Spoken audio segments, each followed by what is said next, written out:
Hello, this is Riley Smith with MakeGood Creative Network, and today I thought I would talk about something that's near and dear to me. I'm a full-time freelancer. I am a freelance writer. I have a couple other things going on, but that is the primary way that I make my money. I write books or marketing copy or advise people about marketing, and I work for myself. So deciding to freelance full-time can be kind of a nerve-wracking decision. It's a pretty momentous life choice. It's a big career change.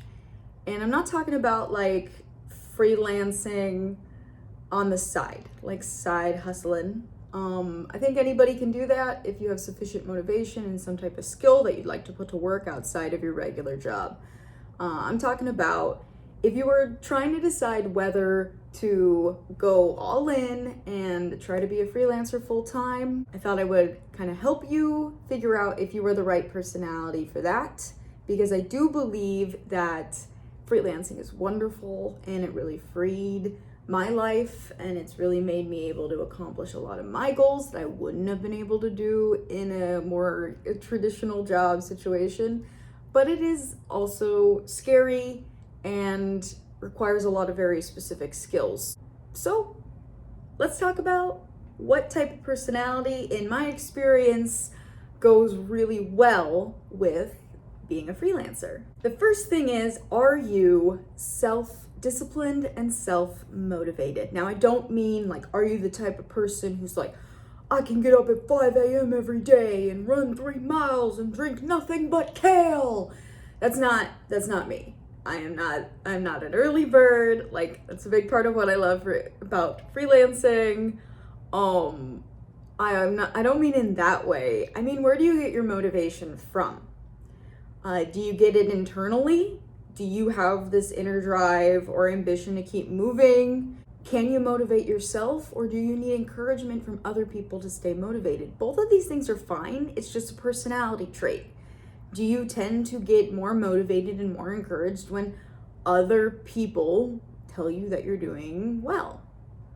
If you do prefer to get that encouragement externally from other people, and especially if you find that you need that, freelancing might not be a great fit for you, because as a freelancer, you really have to pat yourself on the back. You're gonna have to do a lot of things where no one is going to be grateful. You're going to have a lot of shitty clients, and you're going to have to find ways to say, like, you know what, I did my best, even though I didn't get that contract, like, good on me for trying. You're going to have to be like, you know what, even though this client is an unappreciative jackass, I'm doing great, and I'm going to keep doing great. There's absolutely nothing wrong with being externally motivated. I think that's even more like, that's probably overall good for your life, because it means that you like getting feedback from other people and you like interacting with other people, but it may make it harder for you to do the solitary work that is necessary as a freelancer. Speaking of solitary, do you like being alone? Freelancing is overall a very solitary gig. There are exceptions to this. I know some people freelance with a partner. I know somebody who does that they're a freelancer with their spouse. I know a lot of examples of people who work as part of a team, part of a freelance agency, although that for me kind of like starts to become, you're just like in a normal job now. And that makes it a little less solitary, but it's definitely not the same as like going into a work environment every day. I'm very introverted. I need very little social time with people. Interacting with just like my pit bull and my boyfriend is usually more than enough. I have to be very careful to not overextend myself socially, and working in an office was way too much social interaction for me to be happy. So freelancing works great for me. There's also like other freelance gigs that this is technically not very true, like if you were a freelance DJ or a clown. Yeah, like if you're a party clown or like some type of entertainment thing, or you're like an audio equipment provider. Like I said, I know a husband-wife pair, and that's like a big part of what they do. So this is not always true, but for most freelancing, you are going to be by yourself the majority of the time. You can, and I recommend like organize work sessions with other people who don't have like traditional work schedules or work remotely. Like that's really fun. I do that with my friends sometimes, but overall I am working by myself and I like that. So if you think you would hate that, freelancing probably isn't right for you. The next thing is super important for freelancing. Do you bounce back quickly from loss or rejection?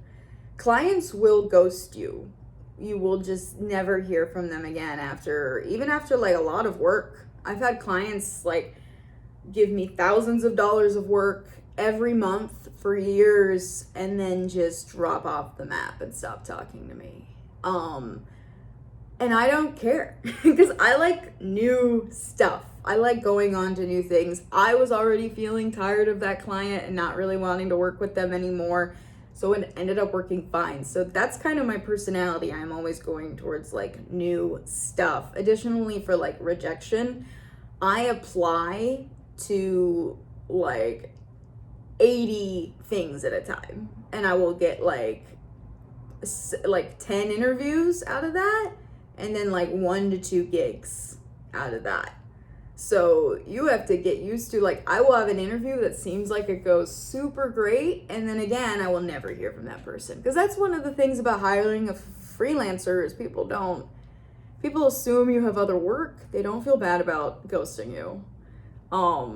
That's part of the convenience of hiring a freelancer, and that's part of why people do it. So as a freelancer, you have to be very comfortable with people dropping you and with people rejecting you. I am fine with both of these things because I like whatever is next on the horizon. So I'm fine with losing clients and moving on to the next thing. And also I've kind of taught myself to not worry so much about the rejection, either because like, hey, if it's not a good fit, it's not a good fit, or I'm just focused on my other projects. Like I tend to stay so busy that it doesn't matter. But if you are the type of person who like is going to be checking like why are they not responding to me? Why are they not responding to me? Or like you just can't deal with getting rejected that much, freelancing is probably not right for you. If you are the type of person to be excited to move on to the next thing or kind of let things roll off your back, as they say, then this is probably a good fit for you. The next thing is, can you handle multiple projects at once? This also kind of relates to clients will just drop you. You need to have your eggs in a lot of different baskets, especially when you start out, because you will probably not be making fantastic money on any one client. You were going to have to bust your ass a little bit. So can you multitask? Can you be working for several people on several different projects? Can you jump between projects? I like having a bajillion things going on. Sometimes I have to like cut off some things because I'm not really finishing anything, but my default mode is to just have a bajillion things happening at once. That works really well for freelancing. I always have multiple clients who are asking multiple things of me, and then I have to, time management those deadlines. But I like having a lot going on, a lot of individual projects. It is not smart to just have one client because they can disappear. I will give you a kind of painful real world example that I know happened to other people, a situation that I kind of avoided. I had a contract to write children's stories for a virtual publisher. It was a really cool contract. They paid great. The stories were kind of fun to write. It was for an educational app teaching children English. Like, that's really cool. And you could write as many stories as you wanted. You could make as much money as you wanted with them. Some freelancers were making $8,000 a month, like just writing stories for these people. But those freelancers who are making that much were completely focused on that one client. There's no way they had time for anything else. Like, it wasn't paying that well. Like, they had to be just writing stories for this one client to be making that much money. Now, that sounds really great, but then, and I was always like, like, should I be doing more with these people? And then I was like, no, because it's better to diversify. It's better to have multiple different clients. Then one magical, horrible day, their bank told them no more payments to America because they had set up their account wrong. They had set it up dumbly as like a personal account, and suddenly they couldn't pay anybody. I'm glad I didn't have any pending payments at the time. I was working on drafting a couple of stories, but I wasn't that far in. Some US writers were owed over $20,000. So that's like multiple months of work. That's, now those freelancers are just, they're just fucked. You know, like that they never figured out the problem. They just never figured it out. They were never able to pay those people. Those people were just out that much money. I don't know like what those people did, if anybody's taking legal action, but I imagine it's like hard. You would need like an international lawyer to like figure out how to get paid there. Like, that's a lot of money to just not get. And it's because, you know, these people put all their eggs in that one basket, and at any moment a client can just drop out from under you. Now, this is a pretty extreme example, but you just need to be aware. So you need to have multiple projects going at one time. So if you can't multitask, if that's not something you're good at, freelancing probably isn't right for you. The next thing is financially, can you underspend and save your money? As a freelancer, your income is not consistent. You are going to have better months. You're going to have months where you're really on top of your shit. You get really good clients, or all your clients suddenly at work for you. You cannot spend to the max of your income. You have to put some stuff away, because you will also have months where you are horribly ill and you can't work at all, and you don't get paid sick leave unless you save that money for yourself. I had a lot of time last year where various health problems meant that I really couldn't work. And luckily, like, I was still working, but it wasn't enough to cover what I needed. Luckily, in previous months, I had underspent what I made and saved money. You need to be able to do that. If you find that's really hard for you and you are just always like completely unable to save, even with a regular paycheck where you know exactly what you're getting each month, freelancing probably isn't right for you. You need to be able to put money away for a rainy day, because you are your only safety net. The next one, are you confident in your skills, or can you at least fake being confident? Freelancing is incredibly competitive. I've seen people on Upwork with like 15 years experience. Upwork is a popular freelancer site. I use it a lot. I really recommend it. But I've seen people with like 15 years of experience offering their services for $15 an hour, which is insane. Don't do that. If you're not brand new to the thing, don't do that. Even when I had like no samples, I didn't do $15 an hour.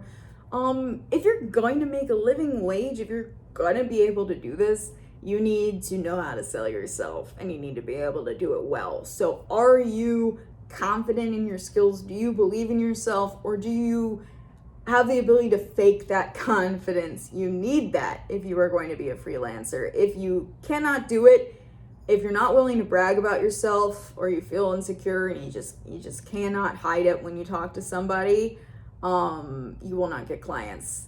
This is not right for you. So work on that ability first before you attempt full-time freelancing. The next one is hugely important, and it's something that I have had to work on.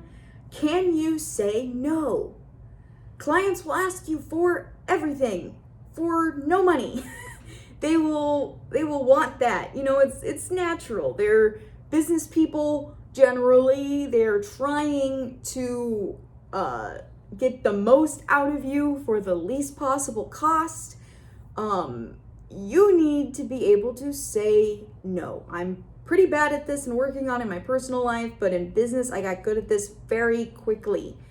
The secret is that you don't owe anyone a damn thing. Like, people will try to manipulate you into being a team player, or people will try to like praise your work ethic, or like just give you compliments instead of financial compensation. But when you're a freelancer, that doesn't mean shit. It doesn't mean shit even in like normal business, because they're just exploiting your labor to make profit. But in freelancing especially, like, people will just try to just give you emotional kudos, and or like they'll try to like bargain you down, especially like if you're like me, you're a young woman. People will try to like sneak in work into a contract. You have to be very careful. You have to be firm. Some things that you might have to say no to. People asking you to finish a rush project in the next hour when it's like 10 p.m. Can you work overnight, over the weekend, over your vacation to get this done? Can you give me your personal cell number so I can reach you outside of your work hours? You have to be very clear about how you're comfortable with people contacting you. I never give my cell phone number. I don't need a phone call. Email me, bitch. I check my email all the time. People asking you to do just one more thing without paying you more. Happens a lot. People asking you to completely revise something so that it's basically like a whole new project without paying you more. People asking you to do things at a discount or for free as like a trial period. And then this last thing, like, people never explicitly ask it, but you're gonna have to set a clear boundary on it. People will try to treat you badly and insult you in your work. I have a video about a particularly awful client that I had that had like a shady project, but like still wanted to neg me to try to get me to do more work for him. It was weird. So that was an interesting experience, but I nipped that shit in the bud pretty quick. Could have been quicker, but I was pretty new. Now you may decide that you are that freelancer who loves to do things in a rush. Or you may decide like, this client, I do like them. I want them to be able to reach me. You know, sometimes we are working on projects where like we want to brainstorm together when we have some thoughts. So I will give them my phone number. I'm not saying you have to say no to all of this shit. That's up to you. But the thing is it's up to you. Make sure you keep it up to you and you learn to say no to the things that you don't want. And if you're like, I am not good at that, I don't know how to do that yet, maybe you need to work on that skill first before you attempt freelancing. Can you set a schedule for yourself that doesn't make you want to die? I was really bad at this starting out. Probably a big reason why I had so much burnout last year and the year before. When I started freelancing, I was working a full-time job as well as freelancing like 20 to 40 hours a week. I wasn't doing anything but working. I literally broke my body. I had to do physical therapy, like stress. Like, it's not just because of this, but this is I'm thinking about it. That was a mistake. And I'm like a lot better about it now. But that's a big thing to think about. Like, you need to be able to set a sustainable schedule that you can be consistent with. Like, I don't mean that I do the same thing every day. Like, freelancing is great because it's flexible. So I do different hours every day. But I mean, like, overall, on average, like, I'm more careful now about making sure I schedule in, like, time to relax, time to see friends, time to just, like, read a fucking book. I make sure to schedule that stuff in as well. So I've gotten better at this. I wasn't very good at it at first, but make sure you cultivate this skill. Set a schedule that's like healthy, because it's not sustainable. You can't. I did that for like a year and like broke. I like broke myself. So, you know, make sure that you can give yourself, if you can do that right out of the gate, like have a healthier schedule, then that's even better.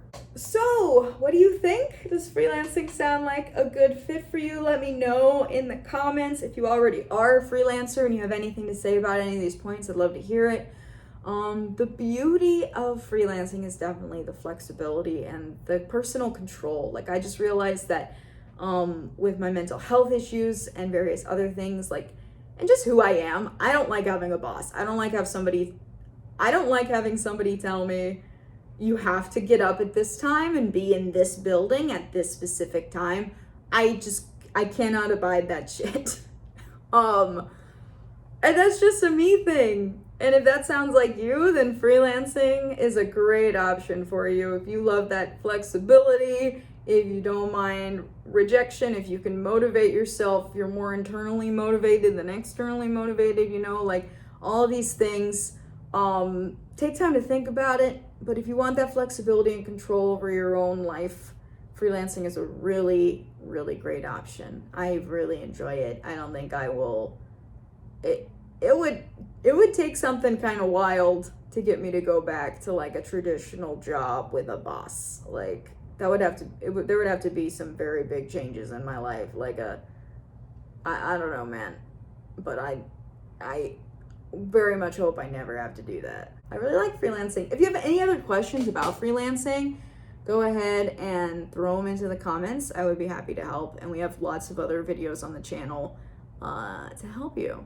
Additionally, if you just want to get started, you're like super jazzed, you're like, this sounds like me, like you were like #me on like all of these things, you got to check out this guide that we have. It'll tell you exactly how to get started making money online. It's in the description below. It's the top 9 ways for creatives to make money online. Check that out. It'll tell you how to get started on Upwork or Etsy or a bunch of other places where you can start making money creatively. I really like the Upwork section. That one is probably the bulkiest because I've had a lot of success with Upwork and I really recommend it. And so I tell you how to write your profile. There's a template profile in there to get you started. How do you get your first gig? So really download that guide, check it out. Please, if you enjoyed the video, give it a like and a subscribe. Give it a subscribe because we do freelancing content all the time because I am a full-time freelancer and I want to help other people know that this is an option. It is not impossible. It is doable. It is hard, but it is doable, especially if it's the kind of thing that would really fit you. I want more people to know that this is an option. So subscribe, like the video. Thank you so much for watching. And most importantly, let's go make stuff.